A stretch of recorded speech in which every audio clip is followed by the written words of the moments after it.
Ooh, what's good, Commanders fans? Woke up to some good news. I am happy that they brought back No Yak Zach. Hold on, let me turn my light on here real quick.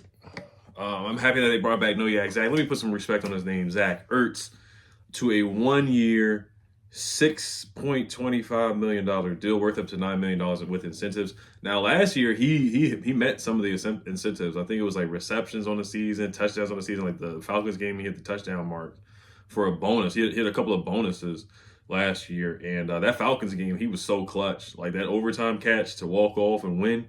That was a big, catch over the middle by Zach Ertz. Zach Ertz and Jaden Daniels, they have a great relationship. Jaden Daniels has a good relationship with anybody on the team, basically everybody. Bobby Wagner, all the guys.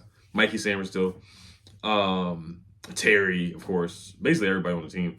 But Zach and Jaden have really good chemistry. And one of the best things that a rookie quarterback can have, since Jaden was a rookie last year, or a young quarterback in general, is a reliable tight end target. And I know Zach, he's not going to give you much yak. He's not going to give you much after the catch, but he's a chain mover and he has reliable hands. I know people want to see Ben Sinnott get an opportunity, but since we are now a team that's, we still care about development and whatnot, but we need guys that we know that are reliable to build around Jaden Daniels that we know are going to go out there and get you 4 or 5 catches. I think Ben Sinnott eventually will get there with an opportunity and whatnot. But since you have old reliable Zach Ertz out there, why not keep him for another year? Same thing with Bobby Wagner. They both those guys want to run it back because they really believe that we have a strong chance to get back to the NFC Championship or even win a Super Bowl with a couple of moves made. And it's really realistic. I keep saying it's the crazy thing to say, but it's really not.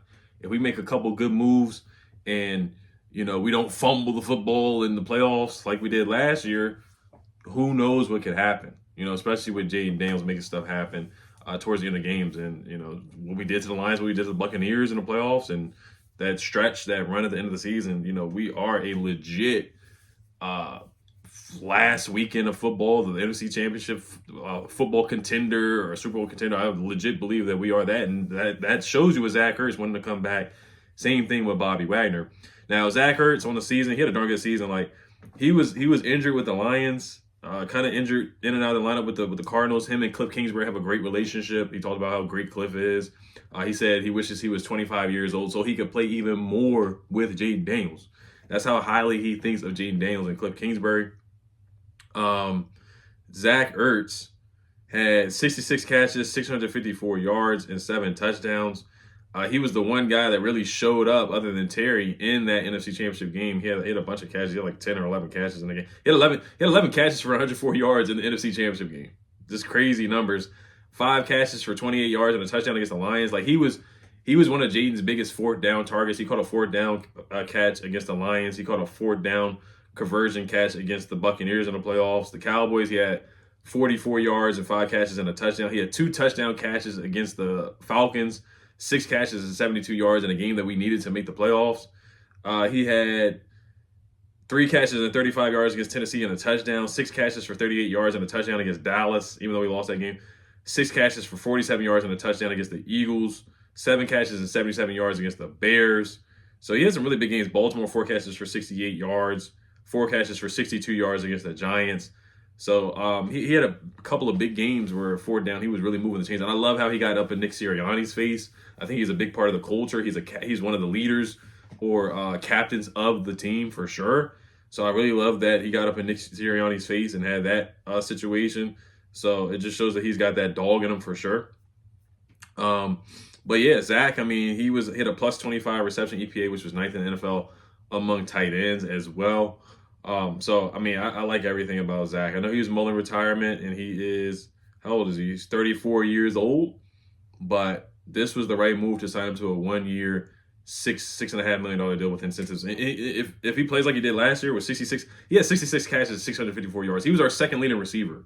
It was him, Terry, and then Noah Brown got injured, and then Zach was our second leading receiver in yards. So that's how instrumental he was, and he was a relatively cheap sign, and then he went to Stanford too. I think he has some connections with Tavita Pritchard as well. So he just has some really good relationships within the organization. So I think it's a really good signing to have Zach back, man. He was super clutch this year, man. That Falcons game was super clutch, and he's always protecting Jaden. I remember the Lions had that late hit on on Jaden, and Zach Ertz came up to defend Jaden. I love that so much about Zach Ertz for sure. So, but yeah, let me look at some of his PFF numbers here real quick, just kind of where he ranked among tight ends real quick, and then we'll wrap this one up, man. It's free agency eve, guys. I can't wait, man. I can't wait. I think Jeremy Chin is next for the guy that we signed, bringing him back. So one of our in-house free agents, I think it's going to be Jeremy Chin and Dante Fowler. I think we bring both those guys back, to be honest. So 654 receiving yards. He was 11th out of 37 tight ends in the league. 7 touchdowns, which was 4th out of 37 tight ends in the league. 64.2 overall PFF grade, which was 25th out of 37th. But other than that, he played pretty well. I think he was really good blocking as well. He was 87th in targets, which was 8th out of tight ends. 66 receptions, which was 6th out of 37 tight ends. So, I mean, all his numbers were really good. Really good. Routes run, 505, which was 6th. So we really relied on him a lot, man. 5 drops was 34, so he needs to clean that up a little bit. But he was super clutch this year, man. We had to rely on him a lot. And him and Eckler, Bobby Wagner, all the elderly guys, they had good seasons, man. They revived their careers here with the Commanders for sure. So I do want to talk about some potential free agents that we could take a look at the tight end position. We still have John Bates on the roster. Well, he's a free agent. And I think it was Jeremy Fowler or somebody said that John Bates is going to get a lot of attention, like more than what people think. Kind of the same thing with De'Ami Brown, because he's a vital piece. Like, he's not going to give you 60 catches or even 30 catches on the season. He's probably going to give you like 10 catches a year. But he's going to block in the run game, get nasty and physical. That's what he's going to do. And John Bates had a big catch against the Lions, too, on a 3rd down conversion. So John Bates is going to get some attention.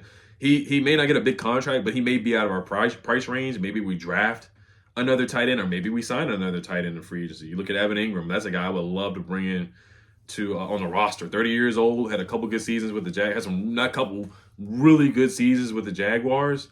I still think he has some left in the tank. He had like 900 receiving yards with the Jaguars, and he is a route runner. He's like another receiver out there, and he would definitely help Jaden Daniels out. He would be a chain mover, and he gives you yak for sure. He has been able to stay healthy for the most part. He got injured, and I know people talk about his years with the Giants. He had a lot of drops with the Giants, and I get it.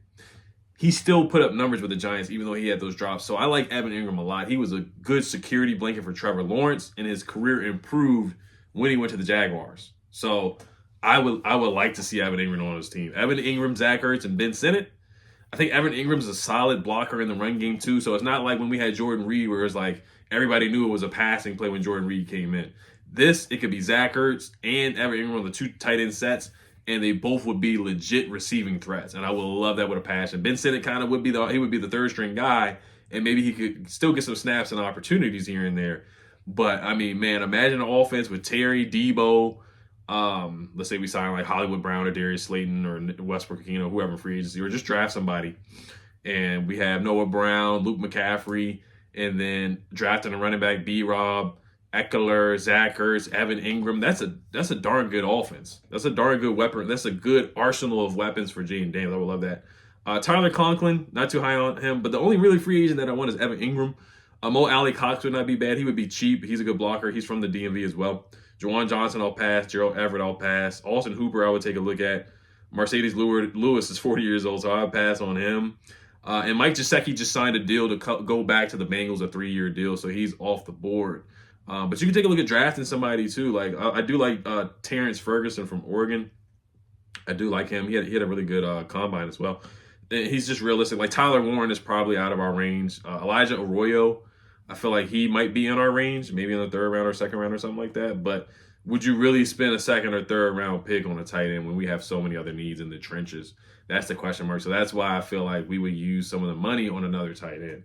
And you look at Zach Ertz's contract compared to other tight ends in the league. Like, this is a fair contract, $6.25 million per year. Like, Dallas Goedert's making $14 million, Mark Andrews $14 million, Cole Kmet $12 million, Dalton Schultz $12 million, Noah Fant $10 million. He had a better season than some of the guys I'm naming.